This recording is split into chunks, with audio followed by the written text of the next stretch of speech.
The reality, though, even what we saw is that if you're a small company, that's still really hard to do because you just don't have the scale yet. And so we had on the consulting side clients and even investing side companies that said, hey, should we consider making the US or making Mexico? And while it sounds ideal, the practical reality is not so easy. And the reason is because China is so well developed in its infrastructure and supply chain, right?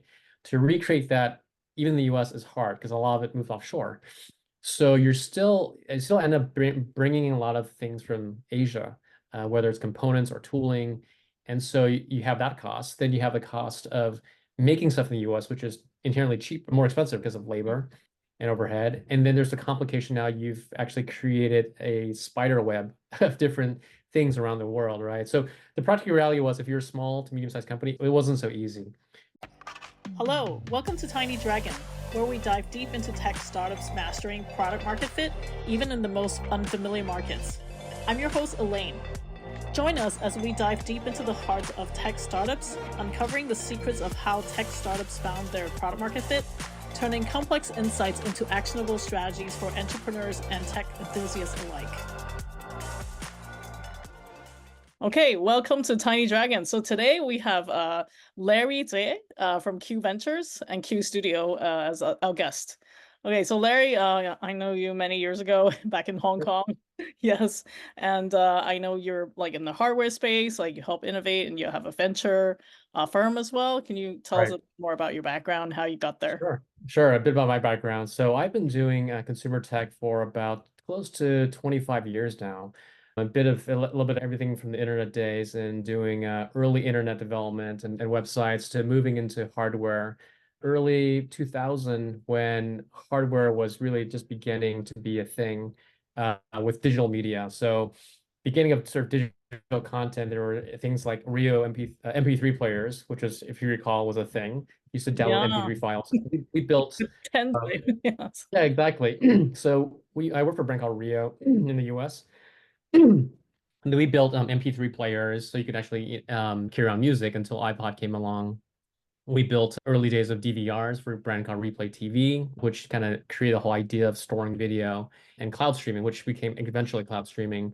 And then my career progressed through the evolution of technology and hardware consumer, where that then evolved into a social platform world where things started to get connected in communities, then into connected devices via smartphones, and things that were actually now integrating across platforms. Before that, devices were one off, and then eventually things were connected over a platform, over software, over things like the cloud, which was a new term back then.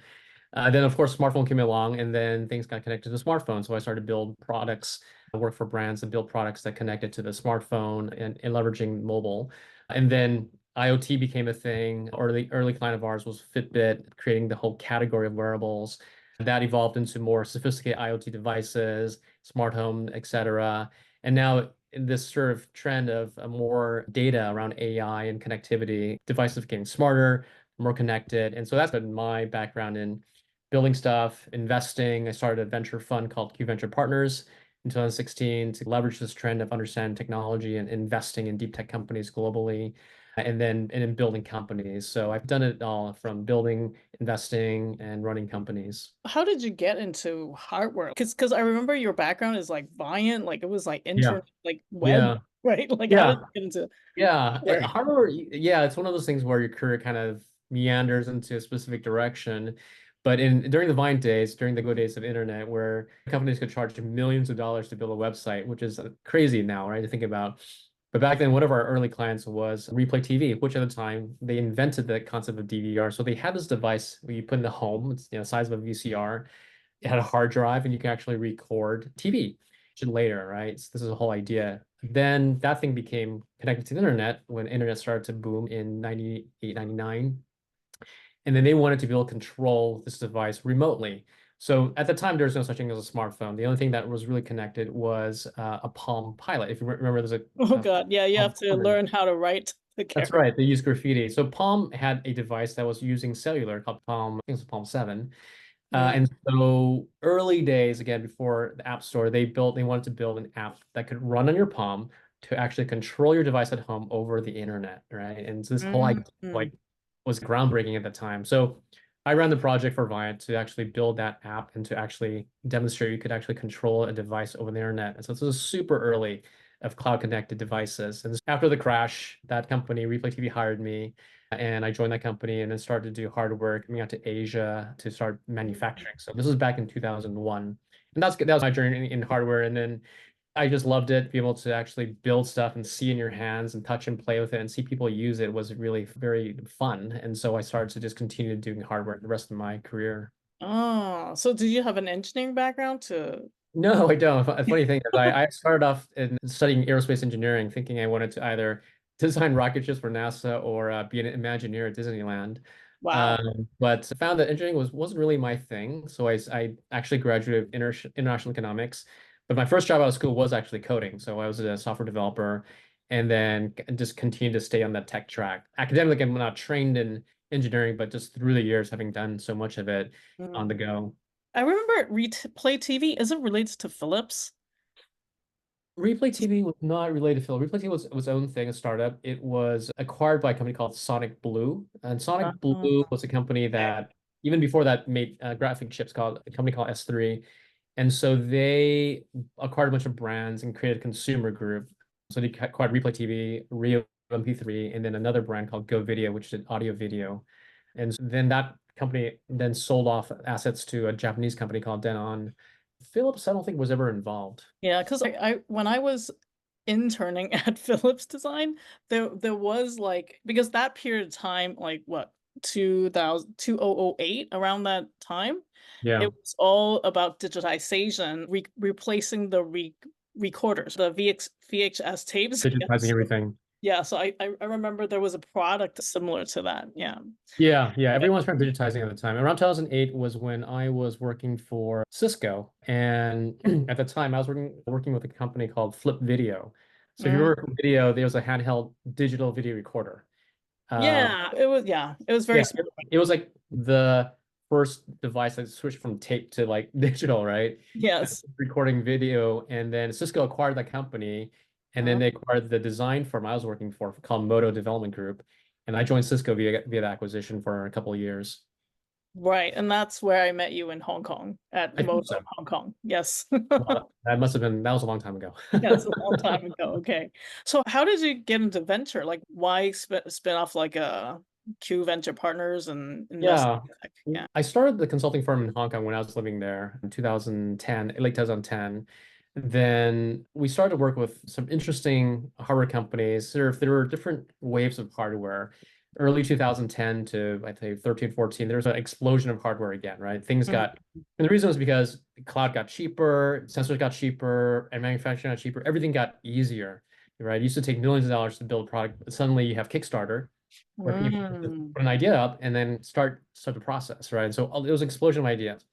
Now, so a lot of those ideas didn't pan out, but some of the early entrants really did well, like Fitbit, as I mentioned. Fitbit, we worked with them like 2010, and they were at the time, I think, just Series B funded, maybe late Series A, and they hadn't quite found their product market fit yet. They had launched the little wearable you put on your hip, not even on the wrist yet. Mm. We helped them actually over about 6 years launch their first 5 generations of the actual wearable you put on your wrist. And then they hit an inflection point and the whole thing became a category. Over the years, we worked at companies like Fitbit, other clients that come our way were like Dropcam, which became Nest, Google Nest Cam, and a whole variety of other kind of companies that were emerging following this trend of technology and the commoditization of components and costs. And so we realized, hey, we're actually coming across some pretty cool clients here. Some of them are category leaders and creators. Some of them are using new technology to do some new applications. And since we know how to make these things and we're seeing them first, why don't we consider investing? And so we look back in sort of our portfolio of companies we worked with as consultants, and we just ran a hypothetical return on that portfolio, Mm. assuming we invested in everybody equally. And the return was actually phenomenal. If had we actually invested, we would have made about 4.3 times the money if we had actually invested blindly. So we said we can be a little smarter than that. We can actually pick and choose and see trends coming up. So the idea that if you know how something's being made, you hopefully have a little better insight into the opportunities and challenges. My partner Henry and I started a fund in 2016, raised about $10.5 million with the idea, hey, let's ride on this trend of understanding technology. We have a huge platform of knowledge and network and consultants. We also have an insight into how technology is actually used. And following the trend of deep technology, which is taking fundamental hard research and productizing it, seeing there's an angle here to invest in it and maybe find the next unicorn, or at least maybe not unicorn, successful company, right? They could apply technology. So that was in 2016 when investing in early stage was still really hot. And we then ended up investing in about 17 companies globally, Mhm. predominantly in the US. Okay. So can you explain for the audience by deep tech, what exactly do you mean and what Yeah. kind? Yeah. Hmm. Deep tech has become a commonly used term now, right? Yeah. But deep tech is typically something that is based out of research. So it's typically would be in investing applied research where universities may come out of it, scientists that have discovered something novel and new and in the lab environment, but there's an opportunity to potentially take it out of the lab into the real world in some application. So deep technology spans across a lot of things. It's not just hardware, but it could be everything from material science to sensors to Mm, AI to right. energy. And so there's a bunch of verticals, but the idea here is that there is a fundamental Sorry. or let's say research behind it, an opportunity to actually apply it outside of it in the lab. Okay, I see. We'll Yeah. cut it out. Okay. Yeah. No worries. Yeah. Okay. So in terms of, so it's research from universities. So do you collaborate with universities? Yeah, universities are a good place to go source for interesting opportunities. So there are a lot of universities that have tech transfer offices, Mm-hmm. and the ones that are well established are like MIT, Stanford, Berkeley. We even went international to universities in Israel and in Europe. And the idea here is you're really understanding what's emerging out of university research in the lab. Some of the ones that are promising, the university will help them spin out into business opportunities for investors or early stage investing. And the idea here is not so much to collaborate with universities, but to be really in the network and understanding what's emerging out of that. In the Mm-hmm. area here, for example, at Berkeley, DEC is a really good early accelerator that works with technology companies, not just out of Berkeley, but globally. And so there's some affiliation with universities where you're identifying promising researchers, professors that have interest in technology that can be spun out. Mm. So how does the process work? Does the university own the I part of the IP and the Typically, the way students, the Yeah, research typically students? the Yeah. way it works is they have the tech transfer offers will have different terms and different frameworks for how they spin it out. But the way it normally works is there is some percentage of royalty that the university will get back. So if you spun out a company, that you have to give an equity so that it's interesting to not only the founders but also to investors. But then there's a agreement that they'll license out the IP to that company for some royalty back. And so that varies by university, but that's how the university would recoup and make the financial profit off of the IP. So usually is it the university takes a bigger part or the Oh no, they take a small part. Like commercial? it's in low single digits typically. If they took up too much of it, it wouldn't incentivize the founders or the investors to invest. And longer term, it's not great for the company. So most universities aren't greedy about it, but they want to see, obviously they see value come back to the university since they funded the research. Got it. Okay. We had COVID the last few years, and for hardware, it's difficult to Yeah. collaborate virtually, right? Or remotely. How have things changed over the last few years? Yeah. I'd say there are a few trends over the past 3 years from COVID. Number one, everyone was just like caught off guard about the supply chain, right? We all saw it, how all of a sudden you have container prices that went from $2,000 per container to ship to $20,000. Wow. So everything got expensive to ship. Components came in a shortage where it was really hard to source components. Our team in Hong Kong and China, we were scrambling to find components to help build things. And so there's a realization that the supply chain was actually strategic, right? And this is the whole sort of trend of rethinking about how things are made. And so there was early, I guess in 2020, all this talk about, hey, the companies were talking about how do you mitigate this risk, right? How do you reduce the risk of supply chain reliance on China? And so a few things happened. One is this idea of onshoring or nearshoring, as the term Mm, is called, where it's making things in the US or domestically, wherever the market is, or nearshore, meaning a adjacent country like Mexico, for example. Mm-hmm. This idea of manufacturing in the US and some of the US, there's obviously a story there, a narrative there, but also leveraging the existing know-how, right? There's also the idea of leveraging low-cost manufacturing processes and AI, right? So things got easier. Robotics came on the scene, automation. So a lot of things collectively combined to make it the whole trend go into distributed manufacturing as well as onshoring, nearshoring. The reality, though, even what we saw is that if you're a small company, that's still really hard to do because you just don't have the scale yet. And so we had on the consulting side clients and even investing side companies that said, hey, should we consider making in the US or making in Mexico? And while it sounds ideal, the practical reality is not so easy. And the reason is because China is so well developed in its infrastructure and supply chain, right? To recreate that, even in the US, is hard because a lot of it moved offshore. So you still end up bringing in a lot of things from Asia, whether it's components or tooling. And so you have that cost. Then you have the cost of making stuff in the US, which is inherently cheap, more expensive because of labor and overhead. And then there's the complication now you've actually created a spider web of different things around the world, right? So the practical reality was if you're a small to medium-sized company, it wasn't so easy. And if you're a large company like Apple, that's a totally different scale. You can just create an entire ecosystem, right? And so Apple, created new ecosystems in Vietnam, in India, Mm-hmm. and you're seeing them move product away from China. And so they're able to actually leverage economies of scale. But that said, I think this is a trend that started and will end. I think with advanced manufacturing, with AI, and the general idea that you want to be more strategic, this will continue and it'll become easier for startups, but it's going to take time to develop that ecosystem and supply chain. Mm. So after COVID, because previously primarily manufacturing is in China, right? So after COVID, has it parts of it gone to Southeast Asia? Are companies still Yeah. relying, or what's the Yeah. percentage you think? Manufacturers always happen outside of China in Taiwan, Southeast Asia, Malaysia, Singapore, and Um, it still does. There was definitely more push to go in that direction away from China, mm, not only because of the supply chain issues, but also because of politics, with right? politics, yeah. Absolutely. U.S.-China relations are sour. Now there's a lot of restriction on technology exported into China. Mm, So there are places like Malaysia, Thailand, Singapore picked up more manufacturing. Even Taiwan picked up more manufacturing. Even though they started manufacturing in China, they were going back to Taiwan. But right. it still doesn't compare to the scale of China, right? Even today, a lot of our projects are still primarily either assembled or sourced out of China.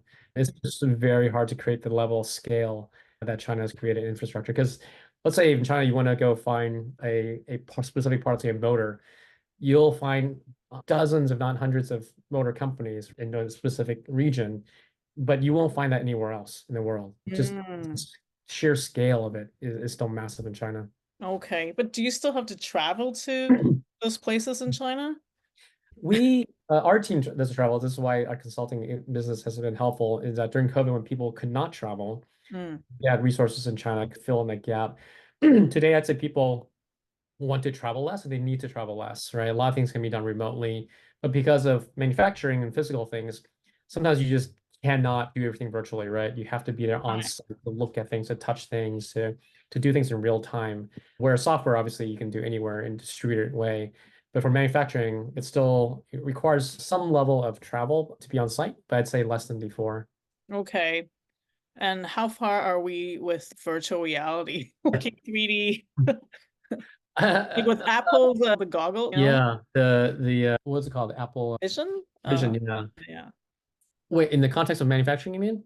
I think, Or because that's really 3D and environmental, yeah, right? Yeah. yeah. Immersiveness. The whole AR sort of mixed reality thing started if probably in mid 2015, 16, where people are using augmented reality to overlay stuff onto equipment, for example, to repair an airplane engine. Or you could overlay, okay, this is this part and this is what you do. And so people started experimenting with that already. And so I think that's going to continue to trend as the technology gets better, right? The Mm. resolution of video gets better, things are much more accurate and easier to use. For sure, that's going to continue to happen. I think for manufacturing is going to, until we get to a point where everything is made by robots, right? You still need human intervention and being on site. So I think the technology in AR helps with some things, like maybe instead of traveling to Asia to look at something, now you can do it virtually, right? With an Apple Hmm. and seeing it actually in 3D Yeah. and probably help reduce some travel. I think it's still too early right now to Right. say, but yeah, I think once Apple launches theirs and has true spatial 3D, that'll be super interesting to see how we can use that. Yeah, I think there's always like an inflection point. Even smartphones, it was really the iPhone that kind of took off. Yeah, it was. Previously, it was very clunky and Yeah, it was like the PDAs and the phones, two separate things. And then you yeah. had Newton was like huge, right? That's It right. had That's to right. be small enough. And I don't know, maybe even for the goggles, it has to be more like a pair of eyeglasses before it will really Right. take off, right? Yeah. Yeah, and that's the trend, right? Technology hasn't caught up to what I think humans want yet, where we want something to be practically invisible, right? Not a big clunky ski goggle you're walking around with. And it's only going to continue to shrink, right? Recently, Meta has had some pretty interesting success with their Ray-Ban glasses. I don't know if you've seen, they have the camera, right? But Mhm. the use cases are limited, right? You're not overlaying stuff, or you're able to record stuff. And there's a bunch of, I think, TikTokers now using it. I don't know if this is just a trend or it's a long-term thing, but what is for sure is that technology is getting shrunken down, right? So at some point, we will have natural looking classes that are easy to use, that will overlay images. The stuff I've seen to date is not good enough yet for applications that require high fidelity, let's say in Yeah. engineering or things. I think simple things like gaming are okay, or some casual entertainment. Like I have a Oculus? Oculus, Yeah. yeah, 2 at home, and it's fun to use once in a while, and I use it for working out, but I can't use it every day, right? All the Yeah, you time. get dizzy. Right. Yeah, it's just not comfortable to put on something so heavy on your face all day. Hmm. So I think the day will come. Is it in the next 10 years? I don't know, but Right. it'll be in our lifetimes. Have you seen the humane.ai? That thing that you speak to? Yeah. Yeah, I haven't seen in person, only Okay. online, the videos on the TED Talk. And it's interesting. I think it's interesting that they are taking that approach to connecting another device, and they raised a lot of money to do Mhm. that. I Yeah. mean, I'm not Apple sure. people, right? Ex-Apple people. Yeah, Yeah, ex-Apple, yeah. yeah. To be honest, I'm a skeptic of that. I'm not sure if humans who are now glued to the screen are ready to move away from the screen to a Yeah, device. because you can't project color onto your palm, right? You can project Yeah. limited information and text, but if you look at where consumers have adopted the most, it's like video, right?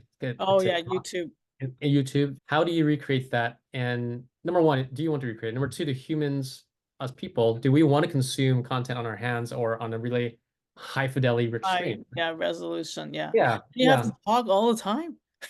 Yeah, Right. exactly. And that's another thing is I think there's a huge issue with privacy, right? I'm not going to walk Yeah. around talking out loud. There's very few, as I was thinking throughout the day, very few instances where I'm in a place quiet enough where I feel comfortable talking to my device and Right. not have people listening, whatever it is. So the interaction points are going to be very limited, I think. Yeah, here's where it's really interesting. The user experience, like maybe it won't be just right now it's visual, right? Visual Right. interface, right? It's gonna be haptic, it's gonna be voice, it's gonna be sound, it's gonna be like multimodal coming up. So it's gonna change, right? Absolutely. So it's hard to see how a clip-on device will compete with your iPhone, which has everything, Mhm. right? It's now I think there may be some use cases in B2B enterprise. Maybe it makes sense, right? You're walking around maybe a store or you're in a factory, and talking is just a natural interface. It's just easier, right? Yeah, But in consumer, I think it's going to be really hard to see that take off. yeah. It's if you need to hands-free, maybe, right? Yeah, Yeah, yeah. but yeah. Okay, since your background is studying in the US, you spent what, 20 years in Asia, and now you're back in 16, yeah, 16 years in Asia. 16. Okay, you're now back in Silicon Valley, right? What are Yeah. the cross-cultural stories from either the tech companies or as tech startups you work with that are interesting, like whenever they have to go to a foreign market, right? Yeah. I think there are some interesting use cases. I think maybe I'll talk from the product side first. I think one thing I've learned is for consumer products, the user experience is everything, right? We always talk about it, maybe it's overused, but user experience is really key in terms of how you adapt not only the interface, but understanding the culture. Mm, And so, and that's sometimes a bit hard to understand and quantify. I think yourself, Elaine, you've done this, throughout your career, understanding what are the user needs and different sort of cultural expectations, right? mm, Especially as you've done a lot of things in China, we work on projects where we looked at multi-generational households and we looked at the baby sector and how do parents parent differently than the Westerners, and what does that mean? And so I think that what we've seen is this idea that you can't just plop a product into another market, right? You really have to adapt it to those different cultural needs. And that's part of it. But the other part is also understanding the tone of how you market it. And that's more in the branding and marketing side. So mm, we recently, past 3, 4 years, worked with a company out of Norway who I was advising and also helping to build a exercise bike that was a crossover with gaming. So think of it like high quality 3D gaming with a Peloton. So, but basically encouraging families and kids to exercise more because they're having fun. And there, it was based out of research out of Norway. And so they developed a great product. We helped them design it, and we worked with Andrea Ponte, who you know, to mhm. do industrial design. Beautiful product, great concept. And then they were all the challenge. One of the challenges they faced, amongst many, besides COVID, hitting them, was that understanding sort of that cultural The crossover. So adaptation. Yeah. yeah, so they were a Norwegian company which has a Nordic style and friendliness Mhm, to it. And but fitness in the US, which was a trend for a while, if you recall, companies like Mirror and Tonal and Peloton kicked off the whole trend. There's a lot of a different energy level, right? A different type of mhm, to it. And I think there's a lot of challenge in understanding that sort of cultural aspect, right? So there's the product side, but also how do people, want to be communicated to? So I think and so I think that they sometimes miss the mark on that. And so I think having a team that is actually local is really key, that understands not only the user needs, but understands the tone and the sort of cultural nuances of the mm, product, right? And mm. how you communicate is important. Yeah, and product nowadays is connected, right? And I remember like back in the t late 2000s, I also worked on Philips MP3 player, and back Oh, then it was like I was in the UX team, but then the software team and the hardware team are completely separate in different locations. One was in Asia, one was in Seattle, yeah, one was in... yeah. So for us, it was like the user experience, like how do I even know what happens when you press on the hardware button? What happens in the software, right? Right. Like what's the over? How do you design? Because it's not just it's all interrelated, right? But I think back then it was early. I think the industrial designs just created a few buttons and just randomly, Right. right? And say, oh, if you press 10 seconds, this is gonna happen. You press 15 seconds, this is gonna happen. Yeah. Right? How do you integrate hardware and software seamlessly? Is my question. Yeah. Back then, MP3 days, it was much harder to product development, right? And things took longer. I think nowadays it's easier to prototype, so you can quickly breadboard something, you can quickly create 3D print parts and put it in people's hands, right? Mm, Software is easier to develop, right? Back then, MP3 days, it was not easy, right? To code something quickly. So I think the tools that made it possible to do earlier testing with users and really applying design thinking principles has right. made it, much easier to integrate the hardware and software. Because as you said, pressing a button does X on the software side or the app side. 15 years ago, when you and I were building MP3 players, that was not easy to do, Mm, right? You have to yeah. ask And for how do you doing. simulate that, right? Yeah. Yeah. But now you have all these prototyping tools that are either free or cheap, right? Everything from simulating in Figma to building a prototype with a Raspberry Pi to 3D printing parts. You can do all this in a matter of weeks and months, right? Back then, you wouldn't be able to get a budget to do it, Yeah. right? Yeah. And you know how software and hardware mindsets are very different because software you can continually upgrade it, right? But hardware is once you manufacture, Like hardware costs and it's super expensive, right? Yeah. super expensive to fix, right? Yeah. Yeah, that's a huge challenge of hardware is that you have to the best that you can, get it right early in the design process. So you have to spend more time up front to do Mm, the design iteration before you lock things down and get into the manufacturing part of it. Because once you start tooling start building things, it gets exponentially expensive to fix things or to change things. Yeah, and hardware because you have to deal with physics. Some Yeah, things you can't control. We've worked on projects with clients where, you know, the schedule was out of their expectation, right? Like you it can't control always is. Yeah. How It how do always you is. how do you mitigate that? I've been asking myself that for years. It's not easy to mitigate because with hardware you're dealing with not just in bits or atoms, and this is why Apple can spend hundreds of millions of dollars on product development and manufacturing, where they have a team of engineers on a tiny part of the iPhone, right? You can have Mhm. 2 or 3 people on a screw. And so when you're a startup, you don't have those resources, right? And so it's very easy to make mistakes. But hardware is also, and manufacturing is not always 100% predictable. You can model things, you can use experience to apply to principles of making things. But at the end of the day, by the time you make it and actually test it out, you don't actually know until that point. And Mm, so one of the things that ends up costing a lot of hardware companies a lot of time and money is that they design, they build, they test, but when they test, you discover something new. Oh, we have to change this thing to make it stronger, or we have to make this thing to make it look better. And then you have to backtrack a little bit to fix those things. And that cycle can be anywhere from a month to 3 months or more, which is very costly. Or software, as you said, I just need to fix this thing and I could recompile and just ship it again and test it right. again, right? So it's a hard thing to mitigate, except to say that you have to front load as much design testing in the beginning as possible to minimize the changes that need to happen down the line. Okay. Has AI helped any of this? Cheaper, better, faster?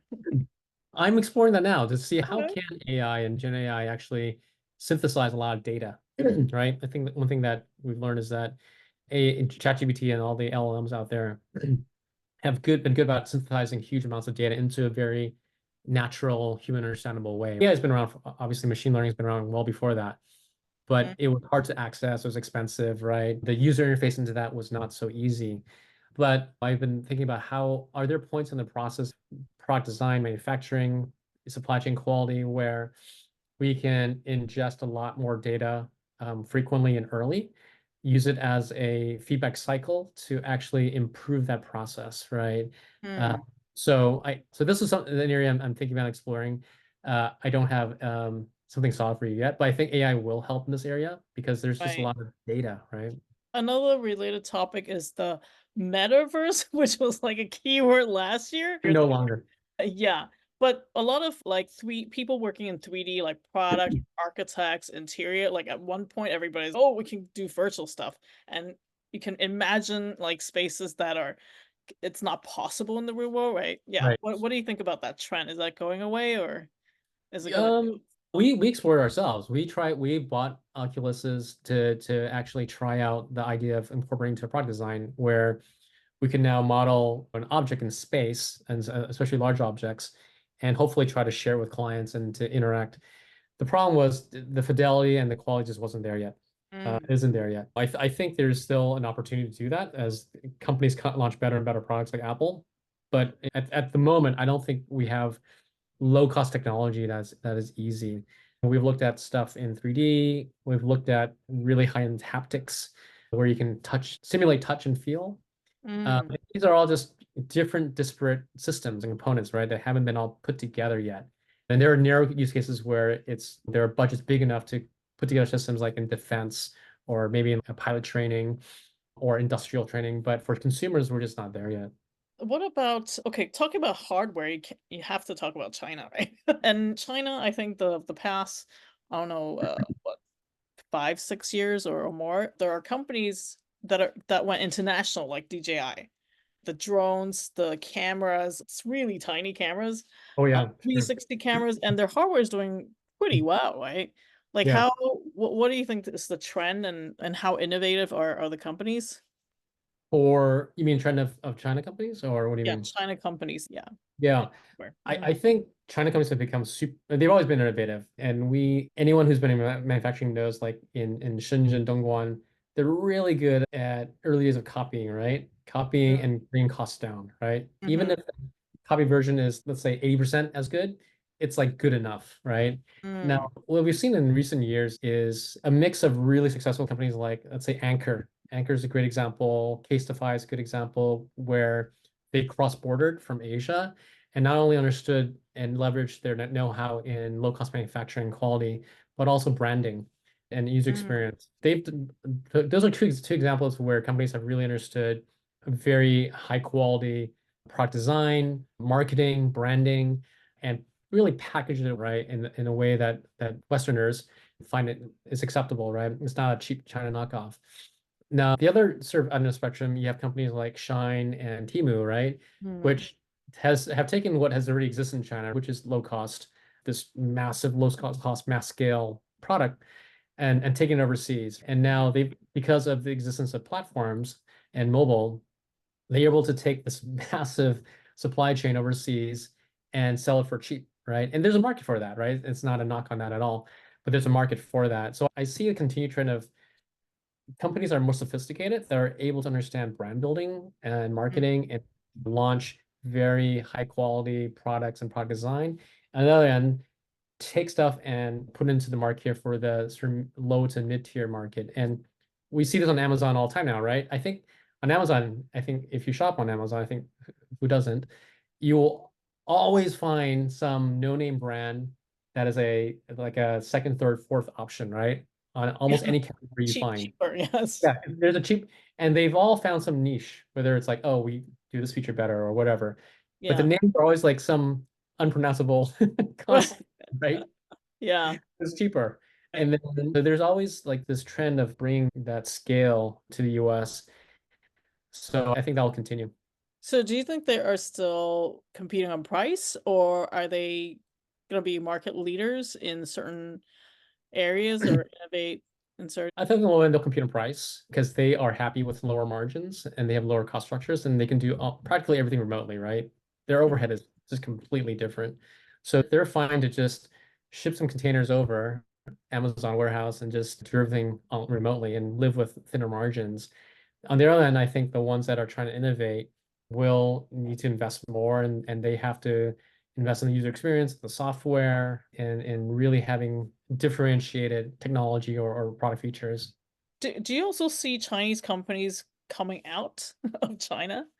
Or because it used to be like globalization, all the Western companies want to go to China, and now it's Yeah. kind of changed, right? Oh, yeah. Over COVID. It's almost like companies are trying to retract and be more local. Yeah. But I've also seen Chinese companies trying to come out to the They West. have, for sure. And the Anchor and Kissfire are two examples where Asia cross-border has been successful. But yeah, definitely. I think as the China market, consumer market matures, economy has slowed down, and investment has slowed down, they have to look overseas. I think they will look in US, which is obviously one of the biggest consumer markets, but also in Europe and other parts of Asia. And I think that is an opportunity, right? How to work with companies to go overseas, not actually to go outside of China into other parts of the world. And with software and with platforms like Amazon, I think it's only easier for them to do it now. But going overseas, they also will have the reverse problem, right? Like understanding Western markets and Right. things work, the speed of how things work are different, right? China is like 997. People don't sleep or used to. Yeah. Yeah. Yeah. But even that, do you think it's going away? I think 996 is 997 or 996, I think. Yeah. It's now there's a whole trend of what do they call it? Lying flat. Tongping. Tongping. Like not Right. doing anything, right? Yes. Not doing The anything, younger right? generation, yeah. Yeah, Mhm. so that's interesting to see how that is a opposite end of the spectrum now of super hardworking to lying flat. True, yes. Okay. What are some of the biggest mistakes for companies or startups to avoid when they go to another market, do you think? The biggest mistakes, I think one mistake is not having local presence, right? I think you cannot get away with it with not without having a local presence to understand again the consumer, whether it's an enterprise or a regular user. So understanding sort of the user needs, the cultural needs, the branding, the language, all those things. I think there's a lot for hardware, there's a lot of complications, right? You're not just shipping software. There are things like regulations, there's tax, there's support. There are a lot of things that are invisible to the user, but as a company, there are costs, Mhm. right? You have to support things, you have to fix things, you have to ship things, you have to store things. those are a lot of things that are you typically underestimated in the early days of a company. So I'd say those are a couple of areas where you want to spend more time to avoid pitfalls. So, what are some of the successful cases you've seen when they go abroad? I'd say we worked with early days, a company that we had incubated internally. Even I think super early when I started the design firm, a company called Square Panda, who was actually, which was a company we'd incubated with my former partner in design firm. And Square Panda was a product that has a physical product where you can learn to read letters and then construct words. So combine both digital and physical, you'd have little physical plastic letters that you could put onto this board. It Mm, pairs with a tablet which is an application and it can recognize those letters. So it would be adaptive and learn over time. And so this was, and then learning English is always a big thing, right? And education in China is a huge area. mm, So this was the early days and trend when remote learning was a big thing, right? And so they shipped the product to China and started the market there. I believe they're shipping in many parts of the world now, but this is, I think, a successful case where it hit on the mark of a easy to use product, a trend in education, and be able to apply hardware and software and to make it accessible and fun to play with. And so I think they've done pretty well. That's an mm. example of actually going into China. Oh, okay. I see. So now do you see companies still wanting to go into China or not anymore? Not really. Not Not really. really. Everyone's afraid of going to China now. Afraid. Yes. One, if you're not there, as you're not there, you will get crushed so fast, Right. right? Right. Because I think local teams can out execute you in terms of their understanding of the market, their work culture, the 996, or the speed at which they can iterate. And Or unless you, copy. or copy, yeah, or copy. That's the other thing. Yeah. And unless you're actually there, it's very hard to build brand, right? We've seen huge companies fail that Mm. have tried to enter the market. Anything from F&B and services industry to consumer, right? I think there are actually very few success stories of foreign brands entering China. So are people giving up the 1.3 billion population? The rest of the world is about, what is it, 6 point some 7, 8 billion. Okay. No, I think it's interesting. I think the world has become bifurcated, right? You're either Mm. on the China camp or US camp, which is unfortunate, but in terms of like where you're going to invest and put money, you're going to go where you have the least risk. Technology company, I think the risk is even higher because our original thesis in the fund was to be able to do cross-border and help them to bring technology overseas, either into China or outside of China. Again, because of politics and the way the technology world has split up, right? It's become impossible, very difficult to export Right. technology because the US government has restricted what you can, number one, invest in, what you can export. A lot of it is It strategic. becomes national security Oh, issues. national security, that's right. It becomes national security. And because the rules are vague intentionally, you don't want to be in that gray zone where suddenly you become strategic and you can't do anything. Mm. But if products like physical products are exported to smaller markets like Southeast Asia, Yeah. it's like a lot smaller, then Yeah. in some cases it doesn't make sense to customize it for that No. culture, right? Yeah. It Ho- doesn't. It doesn't. Yeah. How about India? Is there a need for India? India, absolutely. Market is huge, but the purchasing power is different, right? There's a big stratification of different socioeconomic classes, right? And so Right. you do have, high purchasing power in a very small segment, and then the rest of the population. It's not to say that you can't service that. There's certainly a lot of opportunity to do that, but you just can't apply, let's say, a $500 product here and just put it in India. You have to think Right. about how to Completely different. Yes, yes, yes. totally. One of my India partners, she showed me a product. It was just a piece of paper to help women pee in the public more e- elegantly. It was just a piece of paper. Right, I think there's a lot of need there because the environment's not always that ideal when you right. go to public washrooms. Yeah. I think there's a lot of user needs that are probably underserved that Yeah. where like innovation can come in like that example of I don't know what you call it, the PEEP The paper. pee paper. Yeah. Yes, exactly. Yeah, Yeah. but I think in it as a business, I think a lot of times people look at can you scale that in a profitable way, right? Mm, Obviously, in that business, you have to scale a lot of paper to be able to make it yeah, profitable. yeah. Whereas the Western mindset is I can ship a $200 product, maybe make 34% margins on that, and then that's quote unquote easier than shipping, Oh, yeah. And yeah, right? some of the needs are very different because in those markets, sometimes even electricity is not stable yet. Having stove fire is not stable yet. Yeah. Those kind of needs. So maybe solar power, like Yeah. We basics. definitely looked at interesting companies that are trying to service developing nations or what they call bottom of the pyramid.